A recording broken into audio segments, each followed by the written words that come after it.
What is going on, Wolfpack Nation? Welcome to another edition of the Tuffy Talk live show, y'all. Really do appreciate it. Got a bunch of people in here already. Thank you so much for joining us, y'all. Looking forward to this show here today. Already got Steam Squad in the chat. Can't wait for another good show. Absolutely. Yeah, really do appreciate it. If you've been with us for, you know the drill. But if you haven't, just once again, send whatever questions, thoughts, comments you have here in the chat, and we will get to all of them here today.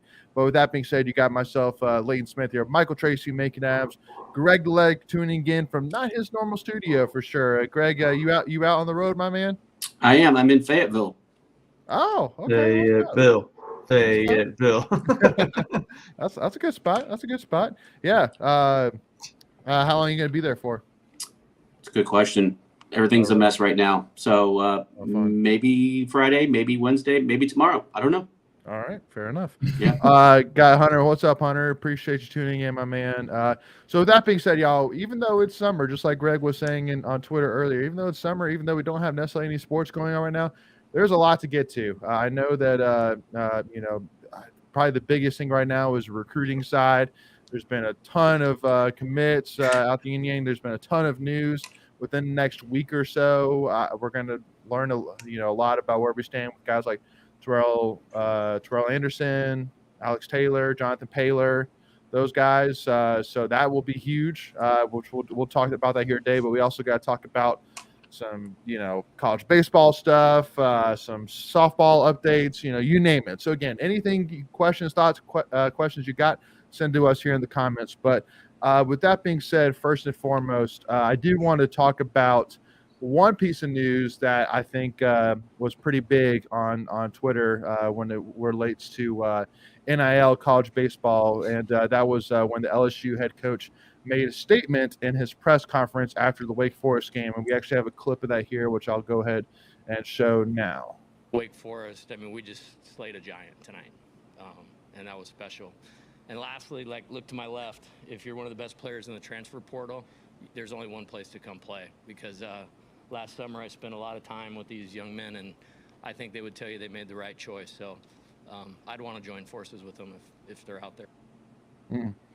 Yeah, so obviously I think the overwhelming majority of people on Twitter, and I think majority of us, unless maybe I'm incorrect here, but I'm curious. Let us know your thoughts here in the comments. But Greg, give it to me here first. I know for out of all of us here with the Tuffy Talk team, you're the one that was around the most with the parents. I know you've had these conversations 100 times over.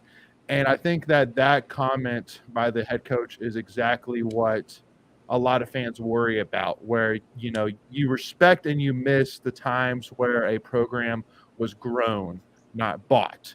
And you basically see that maybe that was a comment right there of the coach almost explicitly saying, you should go if you're a really good player, you should go in the transfer portal and you should come to LSU.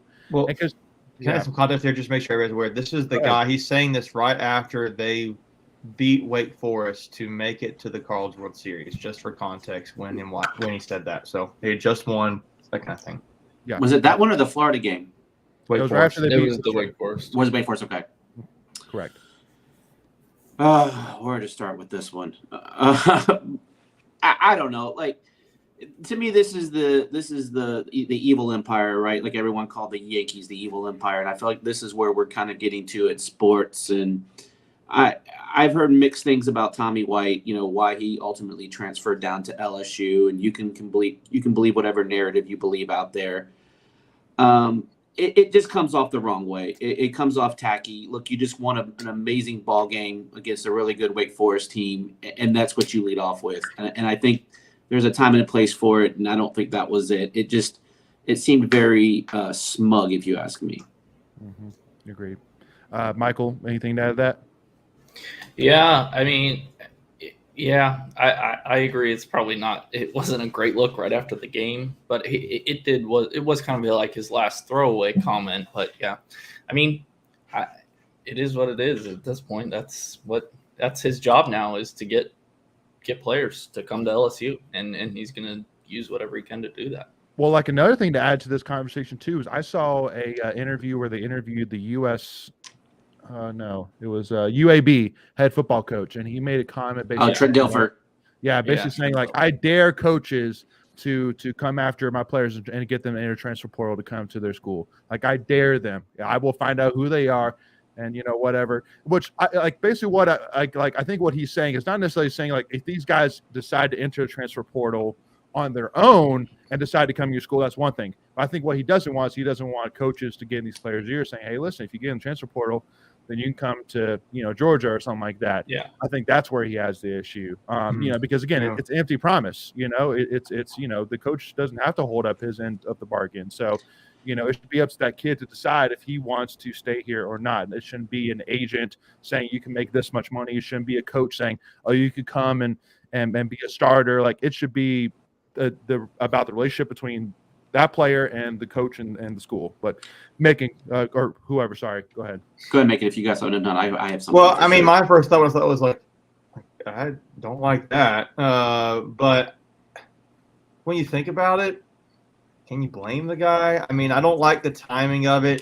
There was one guy who quote tweeted that he posted his thoughts on top of that video, and one of the thoughts I thought you had Greg was right what he was saying. Like, if that's what you're thinking about in that moment, I think your priorities are a little off. Mm-hmm.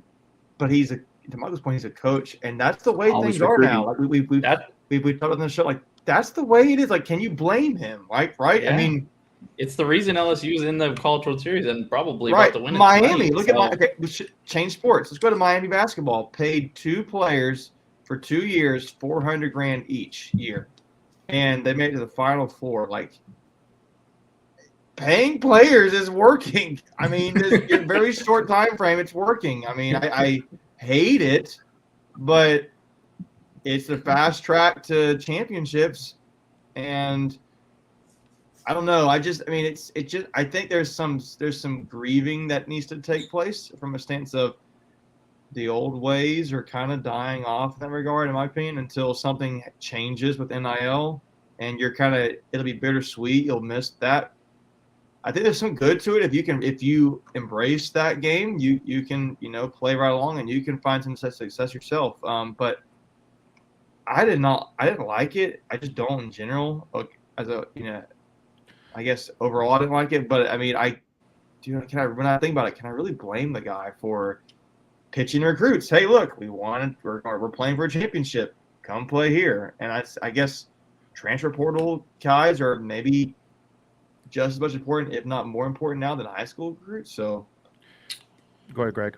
Yeah, I got 2 thoughts. One, the Dilfer comment. I get where he's going, and he's trying to back up with all of his boys at ESPN and put them on blast. I get that, but am I mistaken? I don't think there's really an NCAA rule out there about this whole tampering thing. Is there anything out there, like, really? And then if there is, no one's enforcing it, right? So that's number one.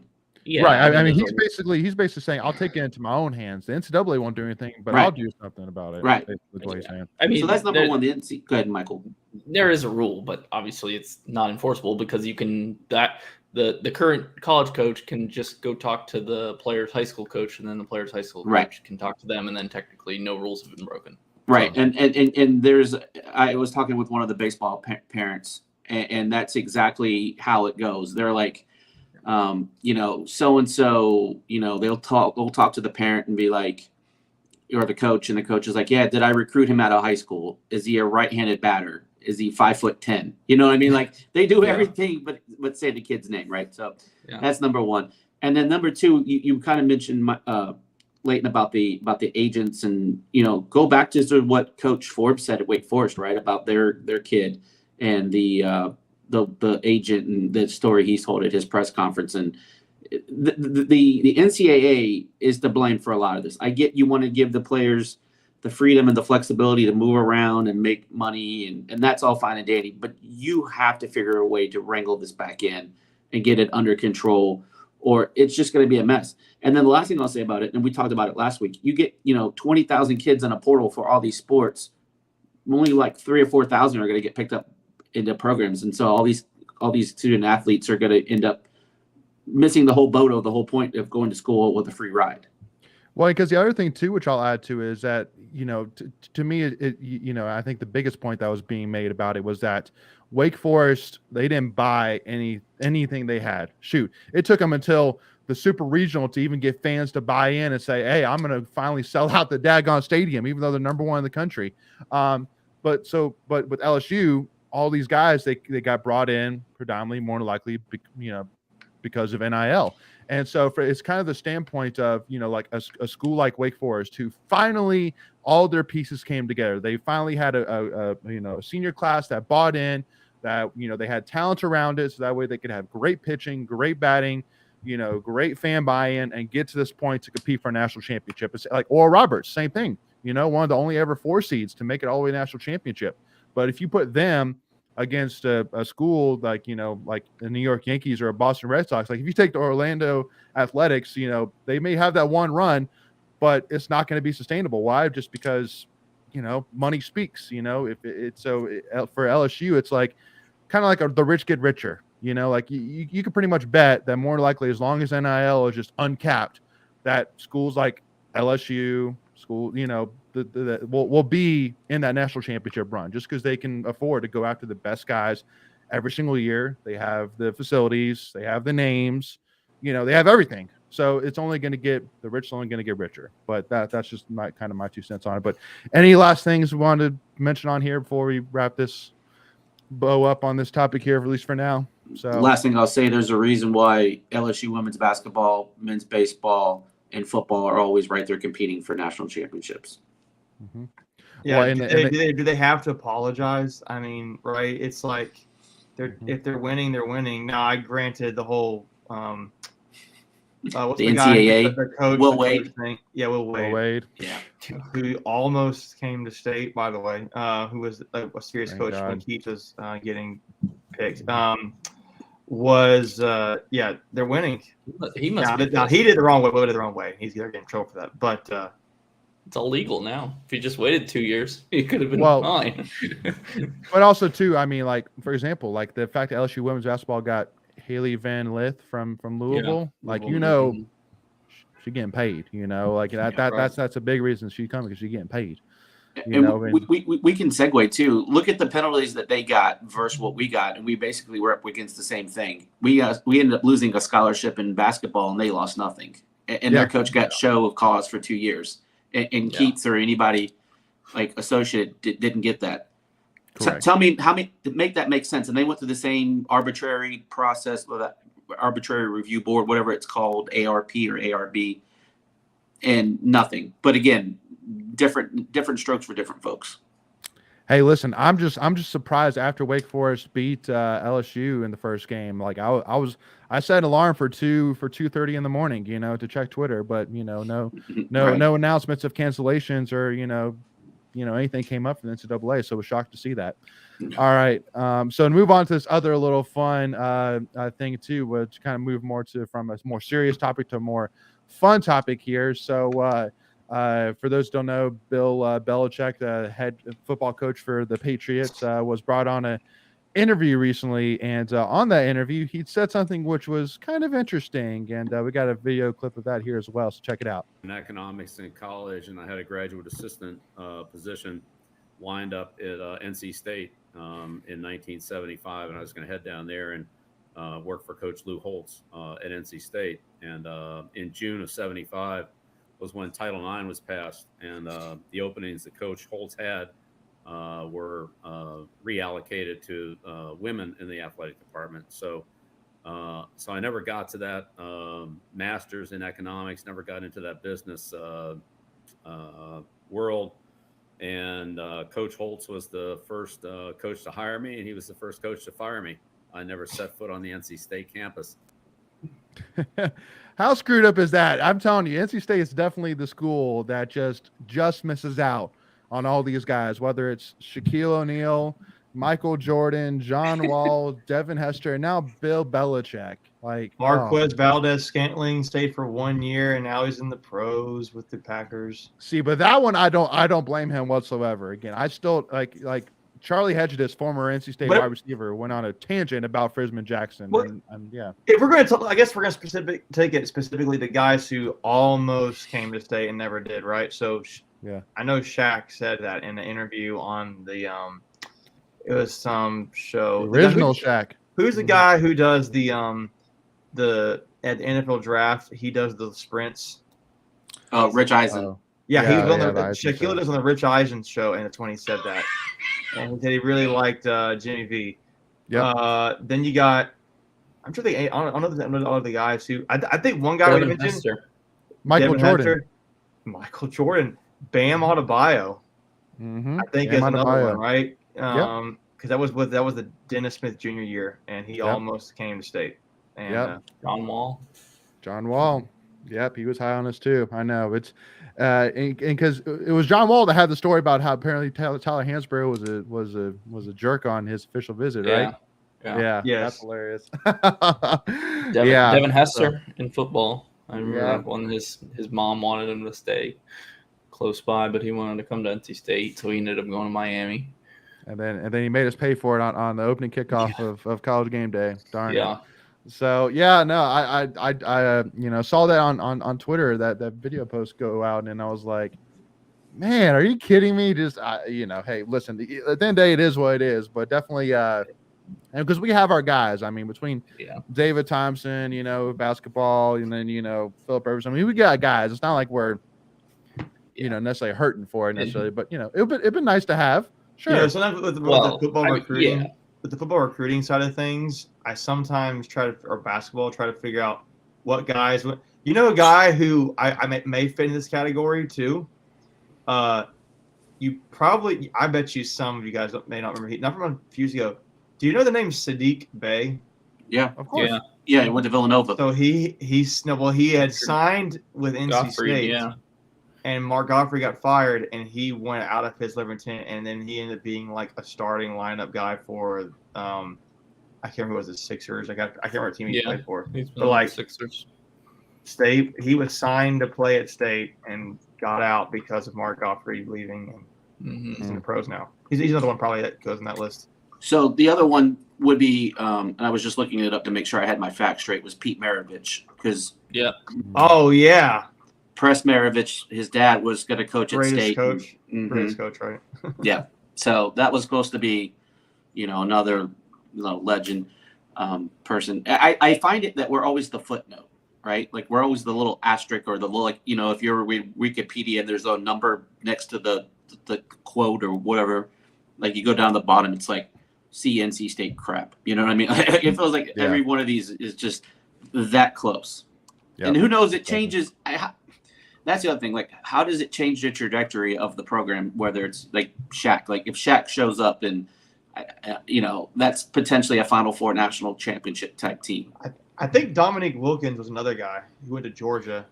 What and can you imagine? Because again, Jordan would have been here during the '83 Jimmy Valvano years. Right. Like could you imagine? Derek Wittenberg and Sidney Lowe and Michael Jordan and Thurl Bailey and. Like, dude, that would have been an unstoppable team. But I would have been. Even though, Derek Whitberg said, I would have beat his ass, per his comments. Are there any other, football players you can think of that almost came to state that, I don't know. I think that part's a little interesting because there's not a lot of guys I can think of in states, which is good for state, that, I missed out on a guy. Maybe this is a good transition, Leighton. I missed out on a guy. Well, we don't know what he'll be yet, right? So, the only thing which I know Tim Tebow was pretty highly recruited and was definitely. Oh, Carson Wentz was too. Remember? Mm-hmm. Yep, Carson Wentz was too. By state, yeah. Really? No, he wasn't. He's from Raleigh, but I don't remember him being recruited by State. No, he wanted to go to State. I don't know that. What year was that? All right, hold on. I'm just looking up for you. Brian Price said Joe Theismann. Joe Theismann? What's that story? You mean Thiesman? Thiesman? Is it Thiesman? Thiesman? That's the whole story because his name was Thiesman, and then his campaign year for Heisman, they changed it to Theismann because it rhymed with Heisman. But before that, he always went by Joe Thiesman. I never knew that. His actual pronunciation is Joe Thiesman? Yeah, it was before. Yeah. Interesting. All right. But with that being said, though, let's go ahead and jump right into it, though, because definitely still got a lot more to get to here. But NC State football recruiting, so huge week for sure. Specifically getting a guy like Ronnie Royal, who everybody's saying is going to be Tanner Ingle, 2.0 4-star athlete. From Gulf Shores, Alabama, great get, and then you got Javon Bailey, a cornerback commit that has gotten ranting reviews from Georgia. Yep, Norcross, Georgia. I'm looking at it right now. I'm getting mixed up. Who are new? Isaiah Jones. I think Isaiah Jones was a few weeks ago, but this week we also got a commitment from a 2025 guy, quarterback Will Wilson. Will Wilson. Yep. Which is definitely going to be interesting. Because again, got that QB room just cycling here. I mean, again, you got Lex Thomas here already, who's part of this class, and you got Cedric Bailey with 2024, and then you got Will Wilson with 2025. So, man, that quarterback room is just never going to be empty, is it? It's always going to be full to the brim, which I love. If there's one room you want to be full, that's the room you want to be full, is the quarterback room, 100%. So, yeah, I thought it was a big week for State. They got 3 guys in there, and they're really prioritizing in 2 different classes. And I think what's Ronnie Royal, like you said, Tanner Ingle, you watch his film, the first 4 or 5 clips, he is just lighting guys up. Like he's just full speed ahead and just clocking dudes. We picked up the place kicker too. We didn't talk about him, the punter. Well, he's preferred walk on. Yeah. Can you pronounce his name? Because I can't pronounce his name. Ski. I think it was at the end. It was Nick. Long name, Canadian name or something like that. Yeah. I feel bad for Country trying to fit that on his nameplate. That's all I'm saying. Is he 24 or 25? He's 24. Okay. What about Zane Williams? That was last week, wasn't it? Zane Williams was a week or 2 ago. Yeah, okay. I thought so. I'm just trying to keep them all together. Like you said, I mean, we've been running pretty hot here the last couple of weeks. Mm-hmm. Yeah. The biggest thing, just like Winston says, we need to get a top tier wide receiver, and that I think the two main positions of focus for this class is wide receiver and offensive line, and we have our pot stirring in multiple of those. Again, between wide receiver side 3, which I mentioned, Terrell Anderson, Alex Taylor, and Jonathan Taylor. Yeah, so those you got guys. I don't know how good State's in this good shape, but you also have guys like Keenan Jackson, Jordan Shipp. There's a few guys State had out at camps apparently that you look on Twitter that they were getting a lot of love and interest from the coaches. But I think one thing with receiver recruiting, that's one thing that I feel like is probably fans are more sensitive to right now because one, the offense is pretty exciting when it comes to recruits. In general, you have a running back, a receiver, quarterback. But this, I feel like State has struggled, so to speak, in getting the main guys they want the last year or two. And I feel like it's probably because they haven't put a lot of guys in the pros that have stuck in the NFL. I feel like it's probably the best example of what they can do is Jacoby Myers, but that was at this point 6 years ago. Mm-hmm. So they need to be putting guys in the league. And but I would also say too, maybe playing time as well. We always had that one main guy we were focusing on time, but now you're really saying, yeah, listen, like we have weapons, but we don't have a guy at wide receiver this year. So if you're looking at, not yet, but if you're talking Terrell Anderson, these guys, you're saying, hey, listen, from day one, you have playing time, you have opportunity to be focused on. You have an opportunity to be successful here, and we're only going up. Yeah. So you were talking about the offensive line being a key focus, and I don't know if it's one of our tweets, but I really enjoy checking out what Coach 2J puts out on Twitter with his the eye emoji, and then he's in all the offensive linemen's photos. The offensive linemen will release their visit photos on Twitter, and he's right in there pumping it up with them. I think he's definitely one that connects with the recruits on a different kind of level. Well, he was. I think people don't maybe not know to the average fan. He was the recruiting director, or he was the lead recruiter at Virginia when he was there. Am I not mistaken? Yeah. So having a guy, if you're a leading recruit for a Power 5 college or any college, you're passionate about it and you're good at it. So having a guy like that is invaluable on state staff, in my opinion. Yep. That's basically the point I was making. He connects very well with these young kids. Like he's got a lot of energy, and I think that's the kids feed off of that kind of thing. Right? He's excited about it. Like it's not like he's right. like I got to do. He's like I want to do this. Right. I feel like when you look at his photos, he's not just going through the motions. It's like, okay, let's pose for another photo. Like he's like he's into it, and like he's ready to go run through a brick wall with these kids. Right. But and then another recruiting pitch too is once again, I mean, saying that MJ Morris, again, more than likely is going to be the guy throwing you ball. You saw what he did last year. You saw that he can develop with you, as well. But another thing which I want to lastly mention as well is that once again, we talked about how the whole landscape of college football, college sports in general has changed. The one of the biggest things that has changed is the fact that once again, high school recruiting is all about finding upside. It's not about filling needs. It's about finding guys that you believe in the next 2 or 3 years are going to be huge impact players. But at the end of the day, like if you need to fill holes, that's what the transfer portal is for. That's why you get guys like Cyrus Fagan, Corey Durden. Corey Durden, yeah, guys like that to fill gaps. You lost Liam McNeil, fill him with Corey Durden. Same thing Cyrus Fagan. So at the end of the day, not getting these guys is not the end of the world. Now, the one thing which I will say is I do think that there's between all the wide receivers that we're talking about, mainly the main three, and Paler, Taylor, and Anderson, we got to get one of them. Get one of them in. There's no reason we shouldn't be able to get one of them into these doors. That's what I'm saying. Like everything is there. There's literally nothing that I could think of that's like, well, but we don't necessarily have this. Like, only thing which you just like Macon was saying, we don't really have a lot of big name wide receivers in the NFL right now, but we have everything else. We have a big defensive lineman. We have a big, we have 2, offensive linemen. We have, quarterbacks. We have, you almost have 3. Yeah. So, I mean, but to me, Macon, that's really the big thing. Give me one of them. We lost Noah Rogers last year. Okay. Can understand that hurts, but he went to Ohio State. Can't blame that, but get us one, especially because Taylor, just like Winston's saying, is between UNC and Clemson. Taylor between South Carolina. It's not like Georgia or Alabama are knocking on their doors or they're considering those schools. You know what I'm saying? Yeah. I think, if I'm not mistaken, I think it's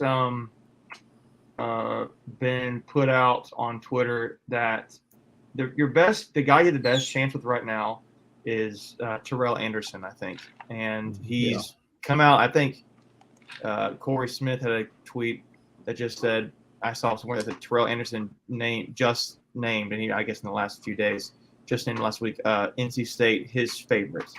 Mm-hmm. So, you got a guy already, you're in the lead. He's saying state leads for me. I think I even saw a picture of him at some 7-on-7 camp at UNC where he was at UNC wearing NC State gear. It was kind of funny. And I was then Michael's saying, I believe. Yeah. So I think that you got your best hope. The other guys, though, I really don't know, man. You follow social media, watch what they say, not what they do kind of thing. And it's a lot of these guys like Paler seem to really like South Carolina. Taylor, I have no idea who he likes. I saw he went to Penn State recently, and went to Carolina recently, and I know he used to tweet a lot about Clemson. I have no idea about Jordan Shipp or Keenan Jackson or those kind of guys, but Anderson's your guy. I feel like if you're in the lead for him and his commitment's coming up in the next week or two, State's got to find a way to lock that in. Absolutely. And see if they can use that as momentum for the other guys, because those guys have talked supposedly about wanting to play together. So I don't necessarily think, I don't know if it's going to happen or not, because it generally doesn't happen. But you got to start somewhere, right? Yeah, a lot of those guys want to go make their own mark. Yeah. But the biggest thing, once again, y'all, and I know that I kind of got my butt chewed last week about using this word, but I do feel very confident about saying it with Doran, which you got to trust Doran. At the end of the day, just like we said before, he's the guy watching the film. He's the guy having the meetings with the recruits and the parents and the coaching staff and whatever, and at practice, like all that. We are in and a part of none of that. So we have a very small picture of what is truly going on. So at the end of the day, whatever happens, we could say, hey, listen, it's not like this in the world because you got the transfer portal. You can pick guys up. Heck, we just got a wide receiver from Clemson. So not to say he's going to be like DeAndre Hopkins, like how we stole DeAndre Hopkins from you, like not necessarily, but I mean he can be a very good wide receiver. And then if you have a great quarterback, then you can make a good wide receiver look great. So which hopefully we got that at least. So and I think that a nice new system will help too. Just like Winston was saying, absolutely. Yep. Yeah, I think if you give that a year, right? Because here's the thing: the guys that you're recruiting now, one, you got to hold on to them, but there's nothing to say you can't flip some other guys. I mean, there's still another year before you get these kids on campus, and we've seen guys get flipped right up to the very end. Hey, early signing day isn't until. Go ahead, Michael. I think you're about to say it. Early signing day isn't until December after the season ends, so you can have a whole season worth of tape to show. Yep. You can flip some guys, maybe. You never know. Yeah. Yep. Right. So. Well, and again, winning solves 90% of your problems. So I mean, if we can pull off a couple upsets, then then we're gonna get some guys' attention. But can I add a little point here, real quick? It is a little bit of shifting gears, and I know a little bit of a detour here. Go for it. One thing you made a comment about, Leighton, was how MJ is going to be here, presumably the quarterback next season at this point, right? Correct. He's staying here this season. He's committed to being here. I just want pointing out to the fans that need to realize, again, because I want to emphasize how important it is now, he's probably not doing this if it wasn't for NIL, right? Oh, 1,000%. Right? You get what I'm saying? Like, is a guy at his talent who had the starting time that he did and the hype that he did really saying, yeah, I'm willing to sit behind somebody for another year and go through this whole merry-go-round again if it wasn't for NIL.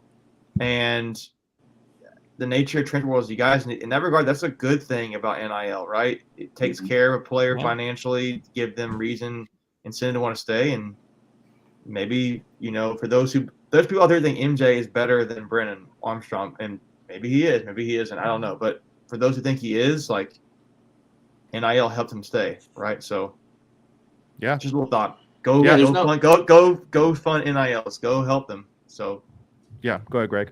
Yeah, so he just got a truck for the NIL. We were talking about that. That's definitely a very big factor why he stayed. But think about this: 40 years ago, Eric Dickerson got a Camaro or a Corvette, and they got the death penalty. Imagine how far we've come in 40 years, for sports. And I think you're spot on, making.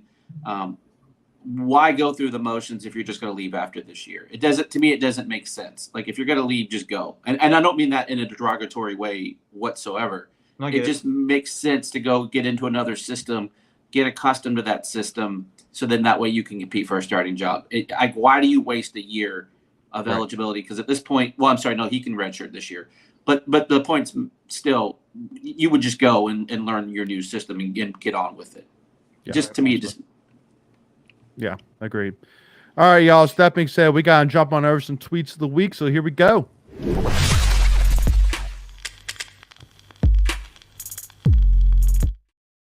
All right. So our first tweet of the week, and I will go ahead and give a little caveat that we actually do have 2 big game boomer lists on this week, which is not necessarily saying that we are saying that all big game boomer lists are 100% correct. At the end of the day, it's for discussion, right? It's a discussion topic for sure. It's June 26th. What else are we going to talk about? Exactly. We're going to find whatever we can. We're going to talk about it because why not, right? It brings up conversations. And this one here, for those listening in, Big Game Boomer put together a list of the most passionate college football fan base rankings. And in the ACC, he had Clemson number 1 and State number 2. Now, the one thing which I'll say, first of all, is I think that with Clemson, there is a bandwagon, reasoning behind Clemson. I think that if you all the people who cheer for Clemson right now, I would bet money that a good portion of those fans were not cheering for Clemson back when they were hot garbage, 20 years ago. 20 years ago. I would bet money. Now, am I saying that that's wrong? I mean, no, I'm just saying to each their own. But I'm saying there is no reason on God's green earth that you choose to be a State fan. You do not just wake up and say, you know what? I really want to blow, games. I really want. Well, but again, but more of You saying think like there's nobody who ever the does brakes. Hold up. Yeah. Pump Well, the brakes. but we again, have nothing going for us. You're right. Nothing. well, no, but again, I'm but joking. besides all I'm the joking. jokes, know. no, but just making the point that I mean, like it's not because we have one of the longest championship droughts in the Power Five, over 30 years. We haven't won any kind of championship in football, men's basketball, or baseball. So it's like, okay, well, if you're gonna be a bandwagon for State, like, what are you bandwagoning exactly? I guess is more of my point really for it, but. Yeah, no, there's a lot of reasons to be excited if you're a State fan, but just saying that if you're an outsider, more likely you're not going to choose to be State. So that's one thing I would say about State over Clemson is I would say that we love NC State through and through, but yet again we're just waiting for that because again it's all building up. Like I've said it multiple times again. Any party that you have seen over the last 10 years of a championship party will like all of that combined will not even fathom the party that will take place whenever football, men's basketball football, men's basketball specifically, but also baseball. If any one of those three win an AC championship, then Raleigh's going to set on fire. Seriously. Well, let me ask this question though, just to start off, with this conversation. How would you define passionate? Through and through, like through the best, through the worst. Okay, Greg, what do you say?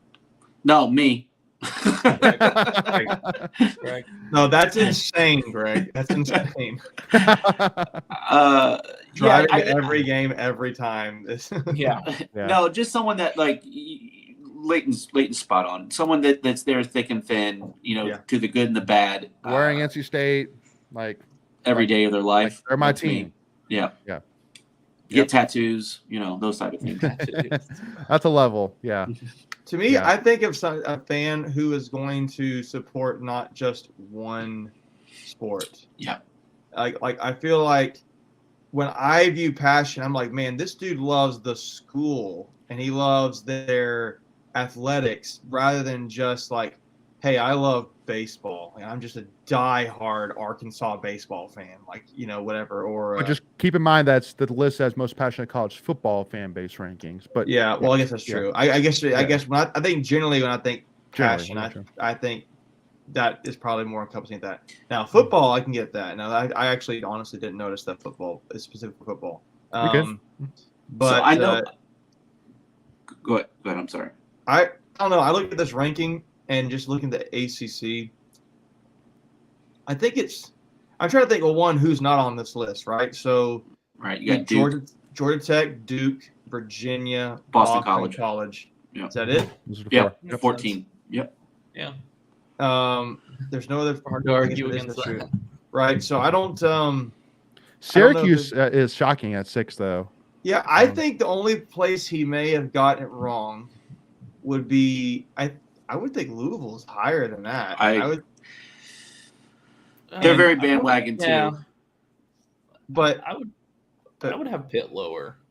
I would go maybe Louisville. See, Syracuse fans are pretty passionate, I would say. I think for football, but they are fair weather a little bit to a degree. So I agree with Michael. Pitt should be lower. And I'm just going from my experiences going to these stadiums. Like Syracuse was very passionate because they were having a good year. It was this past year that I went to them. Yeah. Mm-hmm. Pitt plays in an NFL stadium that's barely a quarter full. It's hard to feel that's passionate, right? Yeah, and right. And like not that far at fault. With Pitt, well, I mean, it kind of is. Like so Pitt and Miami, their stadiums aren't even on campus. So it's hard to build the fan base if you can't get people to come to the games, right? So that's number one. Louisville, the year I went there, they were literally selling tickets, scalping tickets for $5. The people that sat in front of me bought their tickets, and I was 5 rows from the field. They bought their tickets for $5. Wow. So to me, that feels about right. Wake Forest, I think for me, their fan base just isn't very big, so it's kind of hard to get passionate with one of the smallest alumni base. Now, the one thing I want to say about State that, and I know it's most passionate, Clemson is only vying against South Carolina in their whole state, right? We are vying against 2 other teams in a 20-mile radius. So for us to be that high, I think that speaks volumes. I agree, 100%. And especially too, I think that another thing, maybe another measurement of how passionate is maybe how many season ticket wise. I mean, we sell out. I mean, we sold out what 5-6 years in a row. Yeah, sold out easily. season tickets at least. So I think that's a measuring stick for sure. I mean, shoot, Wake Forest are like, what's a sellout? I mean, not cracking, but just being honest, you know. I mean, even in Dave Doran's first, second years, we were selling the place out. Yeah. You know, I mean, Carter Finley is a stadium that holds roughly 58,000, and whether we're 8-1 or 1-8, it's going to be full at least at halftime, right? Like I feel like we can make that argument. Hey, 100%. put that list back up there again. I just want to look at it real quick, Leighton. Would you guys even say that some people would argue NC State is too high? Sure. I don't know. I feel like I don't know. It's interesting because I'm trying to think. In I don't the think majority of their history, Florida State fans are pretty passionate, I would say. Yeah, but when they're not good, remember the guy reading a book when they were getting clobbered by Clemson? Like the guy was sitting in the stands reading a book. Like that screams passionate. You know what I mean? Like, yeah, I would say, yeah, I get you on that, and I'm okay with them for. I would tell you, Virginia Tech, man, they care about some football. Well, they're a sleeping giant. They only really care about football, not only, but they majority. I think all the top four can be moved around, and I don't think that anybody would have any kind of. I think you put VT one, I would say okay, that works. If you put Florida State number one, I would say okay, I could see that. You know, so yeah, I agree. I think that their top four is a tier, and then it's a tear drop. Here's the other thing too. It's that when you're measuring passionate. It's an optics thing, right? And so it's what you can see tangibly. And so in order to achieve that level, your stadium has to be full, right? And you have to have some kind of measured success. And so when you look at Virginia Tech, Florida State, they haven't really been successful over the last 5 to 7 years, you know, and they're still ranked that high. Yeah. Absolutely. Yeah, that's a good point, Macon. Yeah, I appreciate you bringing that up, man. I thought maybe just to be a fair, but I think State 2 or 3 is fair. So taking the red glasses off, as people like to say, right? Yeah. But State's really passionate. I know I am, at least. 100%. I broke my leg. Yeah. Now, I want to spend like just 2 seconds here on this list, but this is a list put together by PFF of the highest ratings for 2022 for cornerbacks. Am I correct, or is it defensive backs from last year? I think it's defensive backs. I don't think it's just corners. Okay, so defensive backs, and Aiden White was put as number 5. Now, again, I think that with this list, it's not necessarily more of like comparing like, okay, you know, Aiden was at 5, but these guys are higher, lower. I think it's just really proving the point once again that, I mean, Aiden White to me is the exact example of why you go after high school recruits for upside. You know, like you see because again, Aiden White, you know. It's not like he was a 4 or 5 star recruit, this highly touted recruit. I mean, he was a guy, mid-tier recruit that now is turning into a All-American, preseason All-American, you know, and one of the top corners in the country. It's so just wanted to kind of prove in that point about the narrative of high school recruiting, but also too, how exciting it's going to be this year for Aiden White, man. I think our defense is going to be spectacular, highlighted by Aiden White, Peyton Wilson, and the rest of these guys. It's going to be awesome. Well, the thing I brought up with this, and I'm not sure that I'm right. So I want to double check me. Is I don't know those guys' names. I remember knowing some of these players' names. So this is just grading, but that doesn't. I didn't see any disclaimer that this takes into account games played or anything like that. Well, exactly, because there was a PFF list that had like top 10 linebackers returning, and Peyton Wilson wasn't even on that list. And so you got to take it with a grain of salt. You could be in for 3 games. Tackle every play you're in there, and then you get a great score, but you didn't play for 3, whatever. So, absolutely. Yeah. Go ahead, Michael. Fentrell Cypress was a transfer from UVA to Florida State, and Elijah Huzzy for UNC played at East Tennessee State. So, I'm looking at to be the number 2 returning guy. Like, okay, he didn't do that in the ACC. He did that. Right. Yeah. That's a good point. Yeah. This is for the schools they're playing at this coming year, not necessarily the school they were at last year. That's a good point, Michael. Appreciate that. Yeah. I just want to make sure. I'll have to go back and check on all the other stats because I'm trying to do apples to apples here and look at the same website for stats. But I mean, honestly, the stat line for the Elijah Huzzy is pretty nice. He had 56 total tackles. And he had a pick. He had a touchdown. But the other guys so far, like Aiden White, is better stats than them, and I don't know. It's just interesting to me. For sure. Hey, So- discussion point, right? That's the point of these things. Discussion points. I Go ahead, Greg. mean, I'm looking at Marquise Williams' stats, and they're like, they're not anything that's jumping off the charts. Yeah, PFF grades is always Yeah, there's a lot of It's not- intangibles, like because like you get like a good grade if you do what you're supposed to do on a single play, like even if you aren't right, involved even in it if they don't throw to the guy. right. So I get it. Yeah. It's again discussion point. Grain of salt. Yeah, I think Elijah Huzzy has the best stat line, but again, he didn't do it at a Power 5 level yet. So Exactly. So TBD. I mean, I'm just staying on Marquise Williams for 1 second. Like, he had 2 interceptions. He had 20 tackles last year. Okay, yeah, that's nothing. Yeah, in 12 games, that's 1.6 tackles a game. Yeah, he's had 66 tackles for his whole career. So low. Wow. Yeah. I also be curious. I know he's not on this 83 list. total. I'd be curious to know where how far down the list a guy like Cheyenne Battle is, just out of curiosity. I know it's not there, but that's something that would be interesting to me. Yeah. Yeah. Well, I'm just super shocked to not see Storm Duck on there. It's so disappointing, but yeah, no. He was so anyway, great, guys. He was so great last year. He was phenomenal. He gets a high rating for PFF names, but that's about it.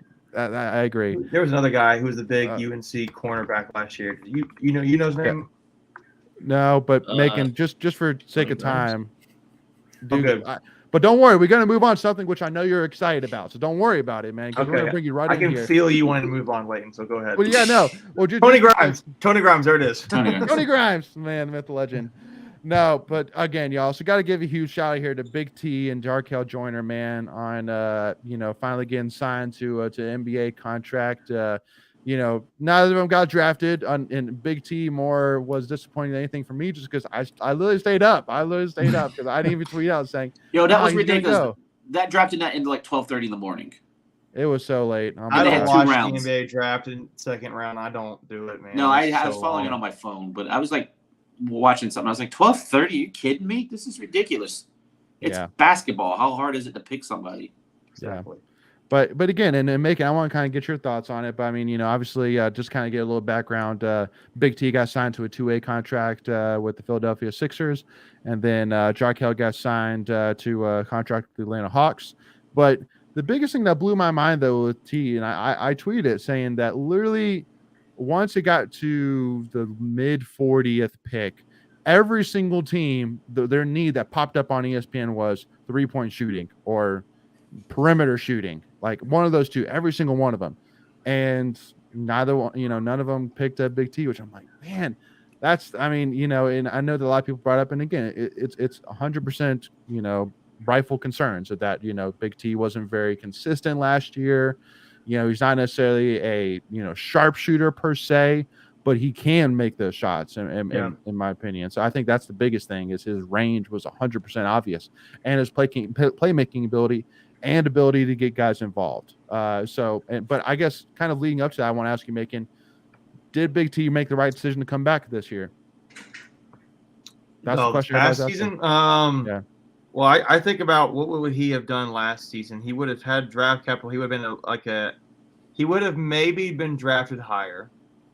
Yeah, I think he was going like as a late or just be drafted. Been drafted, period. Yeah. But would he have been able to handle the NBA? I mean, I don't know that he can handle the NBA even right now, but I do know he's had another year to play and get better. And he could have maybe done in the NBA at the G League. I think it depends upon. I think the only person who can really answer that question is Terquavian. Yeah, I think right. To me, it matter what did he value when he came back, and I remember him saying he loved State, he wanted to come back to school, and he just wanted to continue living his college career out. He did make it to the NCAA tournament again, so that's something he didn't do the previous year. I bet if you asked Terquavian, he would say he has no regrets. He is thankful the year he had. He's glad he chose to do it. Amen. And I don't know. I would probably say I think he did the right thing, but I don't. from like a objective standpoint, yeah, he didn't get drafted, and that's not good. But there's guys he did sign a 2-way contract, and there's a bunch of guys who do well, who do well in the NBA. Like I know Alex Caruso is the guy who plays for the Lakers. He kind of became like a sensation there for a little bit. 2-way contract player. I kind of looked up a few others. I know a lot of guys. Go ahead, Michael. No, I was just. I think it was me. I was just going to say Oh. the dude from Georgia Tech that went to the Pelicans. He was Jose Alvarado. Thank you, Alvarado. Yeah, The guy that's in one the that comes to mind. Miami Heat, Duncan Robinson. I'm just. I know Alex Caruso's a pretty popular one. I know Martin twins. where they were. Yeah, Caleb They were Martin probably undrafted, belongs on the list now too. So it's just like there's definitely a path there, and a lot of guys have done it. It's not like he's not going to ever be on the NBA. He's in the NBA. Darion Sebron, I think, is a 2-way contract player. So he is. He played in the NBA for a couple games last year. Yeah, Cat cup Barber, coffee. Cat Barber, I think, was a 2-way contract player. So So was Lorenzo Brown. So like these guys are making the NBA. It's just a matter of, I think when you get to that point, you have to be a very specific role player, and he's got to be on the right team for the right role. And it's maybe Philly's it. I have no idea, but they'll figure it out. He's in the NBA. I mean, he's in the NBA. So, I guess he's in the NBA. So, it's good for him. I don't think he missed out. I think he made the right decision to answer your question, Layton. Well, and because kind of prove the point, I think it's only really if you're drafted in the top 5, then if you're drafted in top 5, that means you're probably more drafted to be a star or a focused player on that team. But I think beyond that, you're more being drafted to be, again, a role player, to be a part of the team. Like second round in the NBA, it's like 6th or 7th round in the NFL draft. Like it's just guys you see with great upside who could potentially be grown. You take a flyer on player. them. Yeah, exactly. Right. Yeah, and because even with there was this website which I was looking at on ESPN where it kind of gave a rating of like the likelihood of this player being a star, the likelihood of this player being a starter, the likelihood of this guy being a role player. Right. And for Terquavian, it was like a 45 to 50% chance of him being a role player on a team, and then it gave him possibilities of being a star player. Sure, very low, but again, it's just. If you're a role player in the NBA, you're making big money. You're not complaining. To play basketball. I ain't complaining. You're living the life. How many guys can say they were a role player, a bench player on the NBA team? It's a bench player, whatever. But it's like, I mean, you think about it, probably only 10, 15,000 people ever in the history of the NBA have played in the NBA. That probably is even too high. Yeah. But you know what I mean? It's not a large number. So the fact that you're in that fraternity or that brotherhood, it's pretty amazing. Agreed. Right. Agreed. So at the end of the day, I think the biggest thing I would say is I think that he understood if he came back that he would leave a legacy that state fans would remember him by the fact that he could have gone pro, but he loved in-state so much he wanted to come back and leave it better than when he got here, and he definitely did that. I think the explicit question is, how do you guys view Terquavian now? Now that's all over with, and he's not a state fan anymore. He's not a state fan. He's not a state anymore. To me, I look at him like I actually think Terquavian Smith's gonna be a guy people maybe slightly forget about. Like I think people already forget about like your Lorenzo Browns, but I think Lorenzo's a great point guard. Underrated, but like I think he's a player that some may end up kind of forgetting about. But I think he's an all-time of guys that were really fun to watch play. When he was on, like he was really fun because he was having fun. He looked like a kid playing the game. So, well, and he was never a guy that when he played that like he was just like he never quit. Like there was never a time where I said he is not giving his all. Like he was putting it all on the line every single play. And he was a guy who was committed to state like a long time, 2 or 3 years before he ever came to state. How many commits have ever can say that? Like this guy loved state. He wanted to be at state. He was committed to state in a day and age where commitment doesn't really mean a whole lot sometimes. So I think state fans should always remember that about Terquavian. Like he chose state. He loves state. He wants to. I think he comes across as a very genuine guy. Yeah. Amen. So Dude, I know Kansas is watching this right now, so Kansas, you got to clip that. That's a great clip right there. Go ahead, Greg. Real quick, as of February of last year, 4,700 players have ever played in the NBA. So you're at about 5,000 now, probably. So That's crazy. Small But number. I think I heard a stat one time that was like only 0.03% of all high school basketball players will ever play in the NBA. Yeah, Oh, probably. Yeah. I believe it. Well, Something because like also too, because just an NBA career is definitely longer than like a football career, just because of the injury aspect. So yeah. So But having said that, I think states kind of figure out a way moving forward to get guys drafted. Like they can't keep doing this. Oh, we're going to go pushing the pros, and whoops, you didn't get drafted. Like they've got to find a way to do that. Now, Carolina didn't have any guys drafted this class, but they can and they will. I bet you Baycott gets drafted next year. So it's like state's going to have to find a way. You don't think Baycott gets drafted? I don't. You don't think he's a late pick? No, there's a reason. I'm not saying first round. Twice. I'm not saying first round, but you don't think? Yeah, but I mean, at that point, why didn't he go this year? Yeah, there's no way. No way. wow, dang, Michael. Okay. I agree. He's gonna be 20, probably 25 by the time he's like the Greg Oden NBA age. draft. That's 40. You might be as an right now NBA to think rookie. about it. Because, I don't know. You might be right to think about it, but like a late pick, if he's, I don't know. I would. I get what Michael's you're right. saying. The NBA likes. You're those probably young right, kids. Layton. Yeah, you're probably right. I mean, He's 23 this year, so Michael. by next NBA draft, he'll be 24 years old. Like That's Jarkel Joyner age.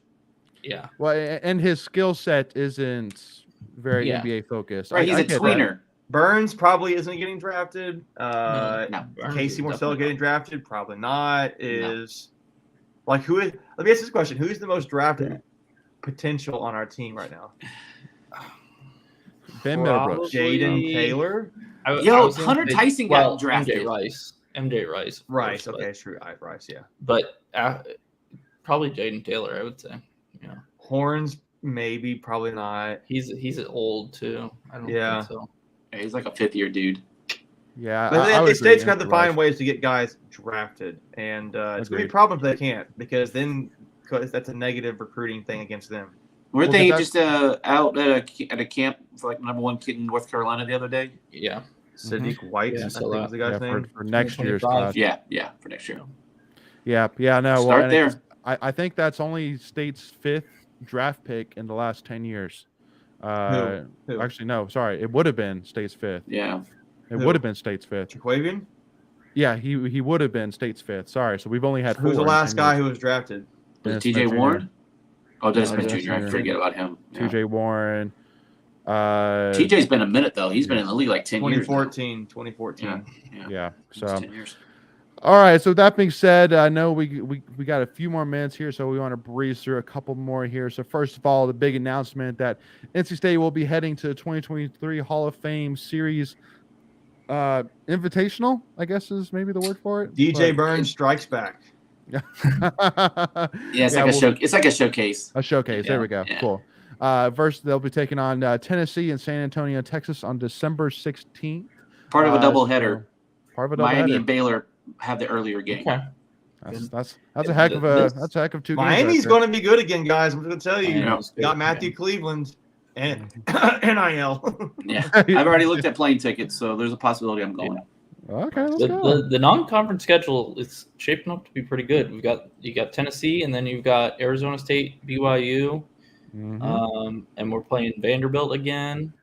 So like it. Which is weird, right? Yeah. We Yeah. don't know who our big. Is the big AC Big Ten matchup dead? Yes, it's Yeah. SEC now. It'll be an SEC team. I wonder So who we could be Yeah, playing that's 3 yeah. SEC teams, yeah. Yeah. Yeah. So that's definitely going to be that definitely won't be a problem looking at our resume next Yeah, the year. RPI should be pretty solid again. Yeah. Yeah, no kidding. All right, so now moving on to our guy Dominic Fritton got named a freshman All-American by NCBWA in Perfect Game. Again, a great year so far, and again, honestly, a name which I'm surprised I haven't really heard in terms of the transfer wise. So I'm glad that I haven't really heard his name now. Are we out of the village yet? No, but I mean, Greg, you tell me, are we out of the No, village yet? we're good this week. Okay, we're good for this week. Yeah, no, he's actually competing right now with the Stars and Stripes Collegiate USA Baseball. So shout out to him. And Cozart's been tearing it up in the couple scrimmages. Yeah, that's 100%. Yeah, no, Cozart's been dominating today and yesterday. So, and for anyone that doesn't know, this is a kind of like a tryout. They play each other, they pick the team, and then they end up going on a little tour through the Southeast and play like Chinese Taipei and some other like foreign teams. So it's just kind of a showcase for these young guys.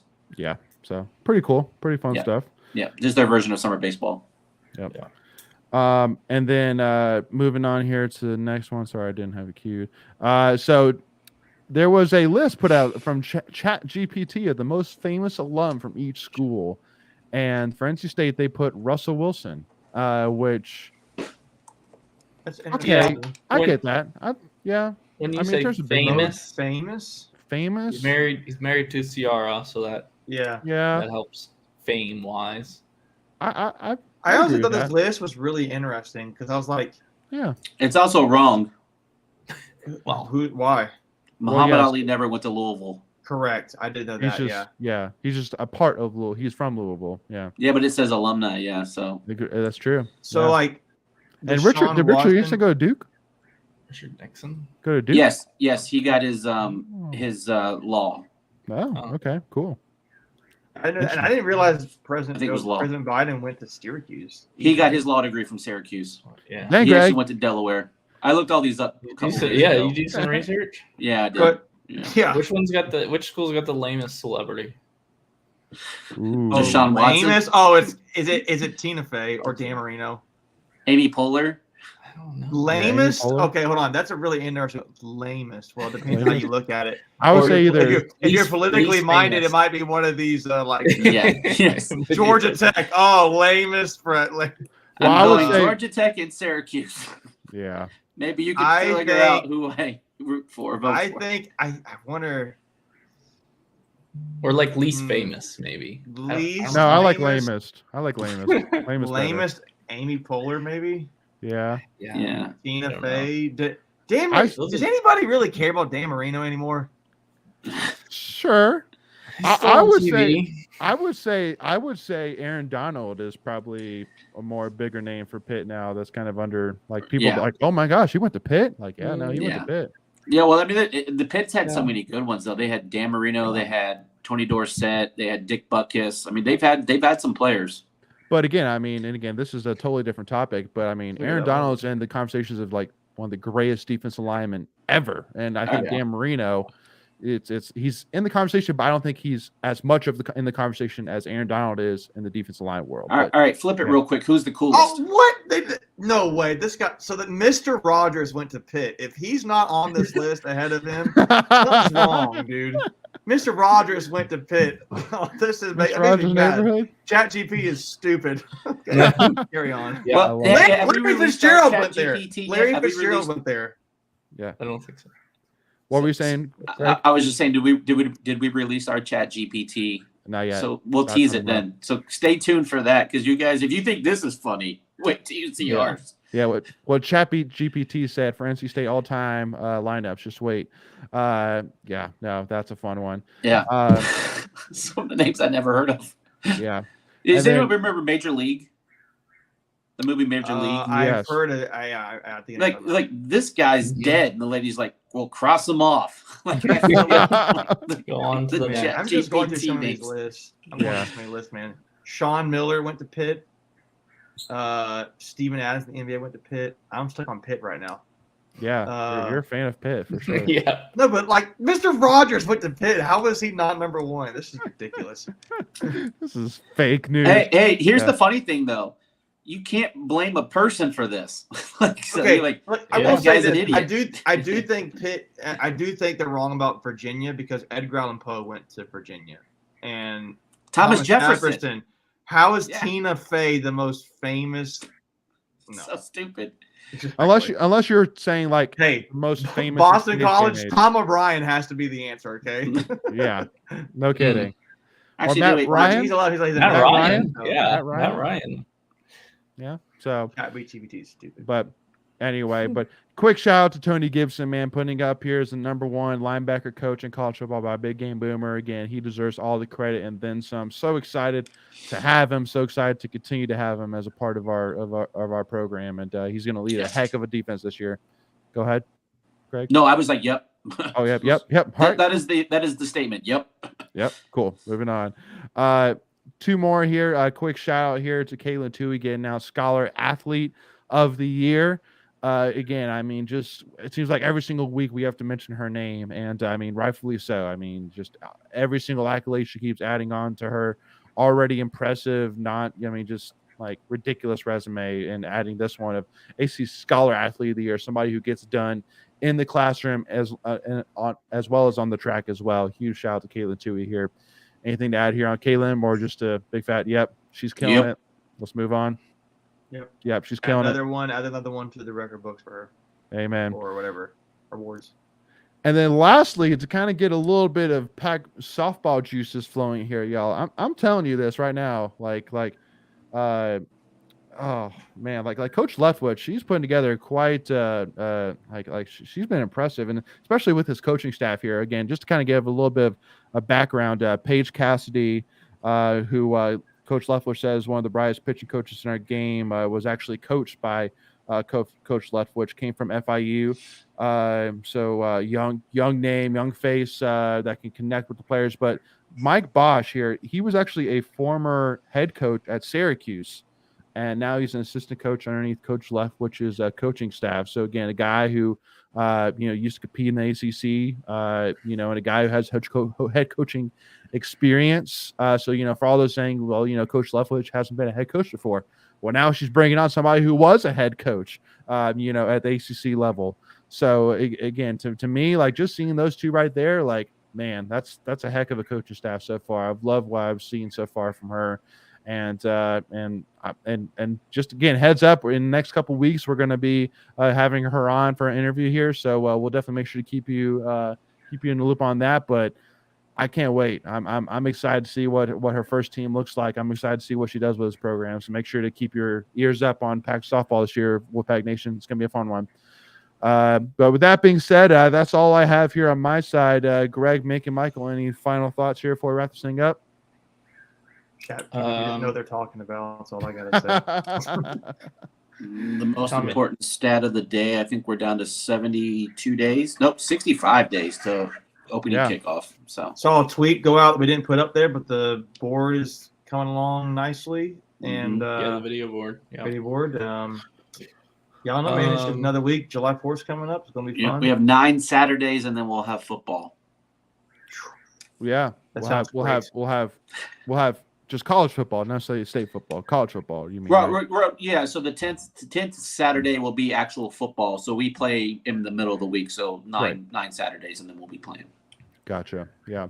Yep. And and it's funny too with the scoreboard. Like they're working 7 days a week right now to get it done because like between the weather and things like that, they've obviously the schedule's gotten pushed back. So they're working like crazy to get that thing done. So and it definitely still has a long ways to go. I mean, it's still just a frame. So you're saying we might have like an etch-it sketch for the first game of the season? We might have a really big dry erase board, and somebody has to go up. 3 to 0. Replay. We want a replay. He dropped. Well, this guy went here and he creamed him. Yeah, no. I can see them putting like a big sheet up there and just putting a projector, just like project onto it. And then Coach Thornton comes in. See, look, this guy hit this guy before. Yeah, no. All right, we're having fun here, but yeah. All right, y'all. With that being said, though, we got a lot of exciting content coming out here in the next couple of weeks. So make sure, if you haven't already, again, please do us a big favor. Hit that subscribe button, hit that notification bell so you do not miss out whenever we release any new state content. If you enjoyed and loved this conversation, hit that like button for us. We really appreciate that. Give us a follow on TikTok. We just really jumped into TikTok over the last couple of weeks. Make sure to go and do that. Follow us at Tuffy Talk on TikTok as well as Twitter and Instagram. And again, y'all, thank you so much for the support. We always love doing these things, and we will continue with it. Next week, Monday, 8 p.m. We'll see y'all then. Go Pack, y'all. We'll see y'all soon.